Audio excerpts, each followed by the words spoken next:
Okay, so conservation of momentum problems. Looking at questions 2, 3, and 4, and 5.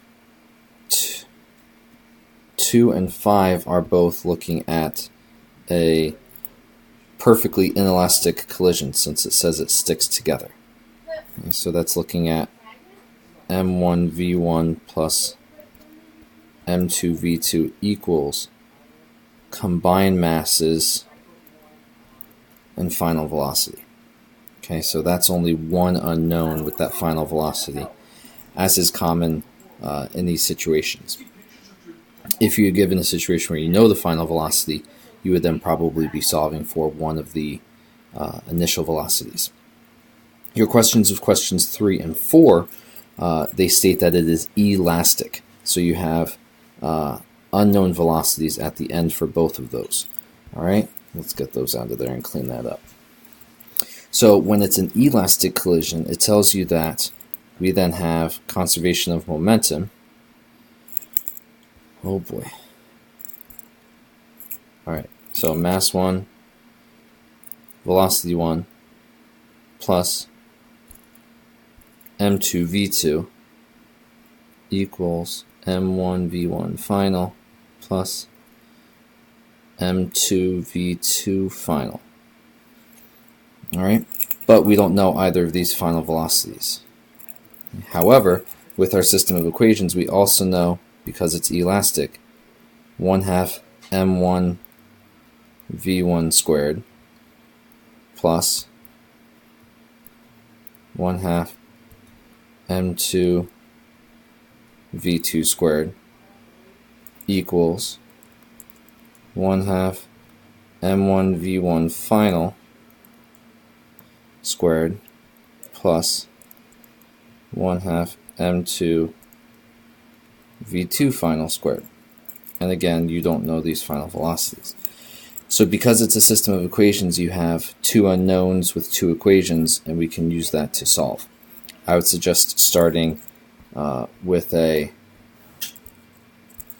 conservation of momentum equation, solving for an expression of either v1 or v2, and then plugging it in to your conservation of energy problem, and simplifying that in terms of v2.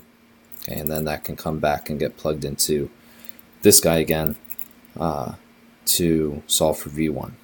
All right, and the answers should then make sense. All right, so let me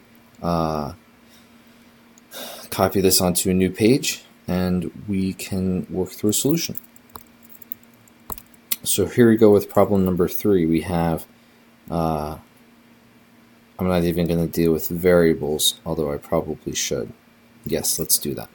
So m1v1 plus m2v2 equals m1v1 final plus m2v2 final. All right, so I'm going to solve this expression for v1 to plug it into my conservation of kinetic energy. So this turns into m1v1 plus m2v2 minus m2v2 final all over m1 equals v1 final. I'm doing some quick algebra there. Okay, so this is going to get turned into, get plugged into 1/2 m1 v1 squared plus 1/2 m2 v2 squared equals 1/2 m1 all of that squared plus 1/2 m2 v2 final squared. Okay. And now everything's going to be in terms of v2 final squared. You can see why we would want to plug in numbers to simplify this. All right, so let's kind of do that here in this bottom area. 1/2. Mass 1 is 3 kilograms. V1 is 6 squared plus 1/2. Mass 2 is 2 kilograms. V2 is 5 meters per second squared equals 1/2. Mass 1 is 3. This is going to be, from our conservation of momentum, 3 times 6 plus m2 v2, which is 2 times 5. Okay, that's our initial momentum, parentheses, minus m2 v2 final, okay, all over m1. And that's a fun one to square, plus 1/2 m2, which is 2, and that just cancels to be v2 final squared. Alright, so let's scroll down to continue our work. So this becomes 1/2 times 3 times 36 is 18 times 3, which is 54.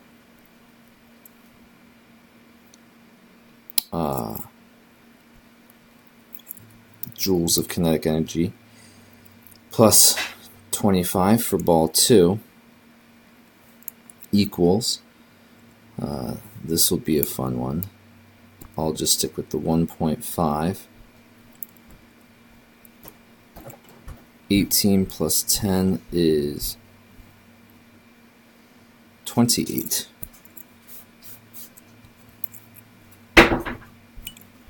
Minus 2 v2 final squared all over 3 squared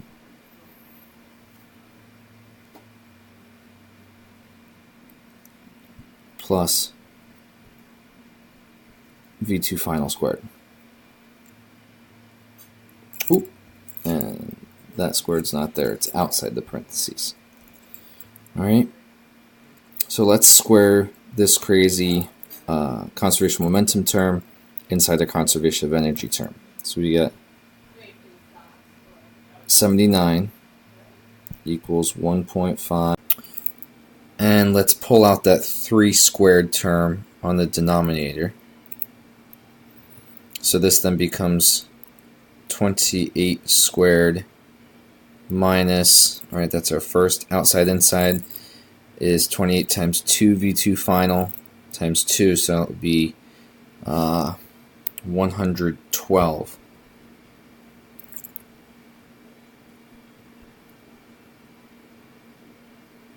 v2 final plus 4 v2 final squared. There we go.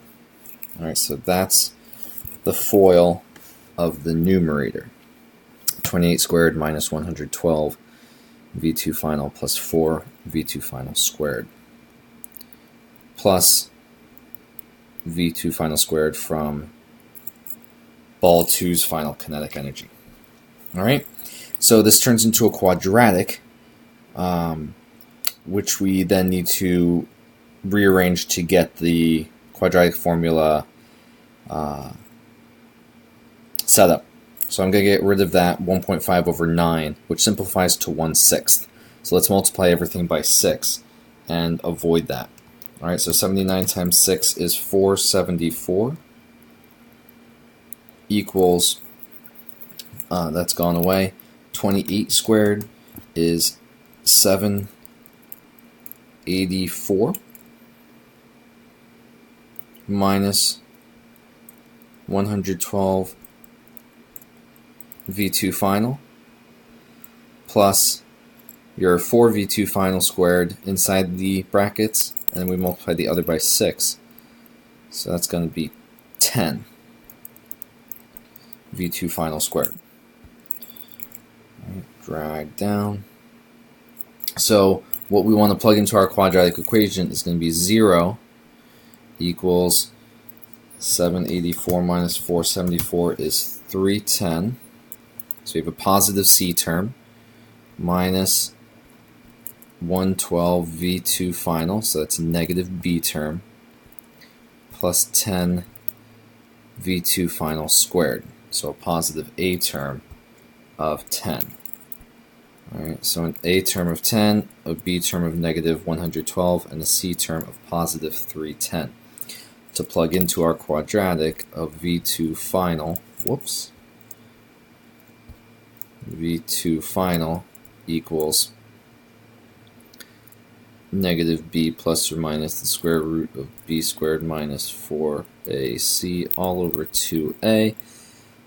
And plugging it into your calculator, you get solutions of 112 plus or minus 12 over 20, which gives you solutions of 5 or 6.2. 5 was our original velocity before the collision, so it wouldn't make sense for that to be our velocity after the collision. Strange. So I'm going to go with 6.2 as our final velocity for mass 2. Double checking if that makes sense with our momentum, the expression for V1 final was 28 minus 2 V2 final over 3. So then 28 minus 2 times 6.2 all over 3. 28 minus 2 times 6.2 divided by 3 gets me V1 final is 5.2 meters per second, which makes sense that it would slow down from 6 to 5.2, and ball 2 would speed up from 5 to 6.2 after the collision. An elastic collision requires a system of 2 objects and 2 equations using conservation of momentum and conservation of energy. Hope this helped. Apply that to question 4 and see if that makes sense as well. All right, good luck. See you tomorrow.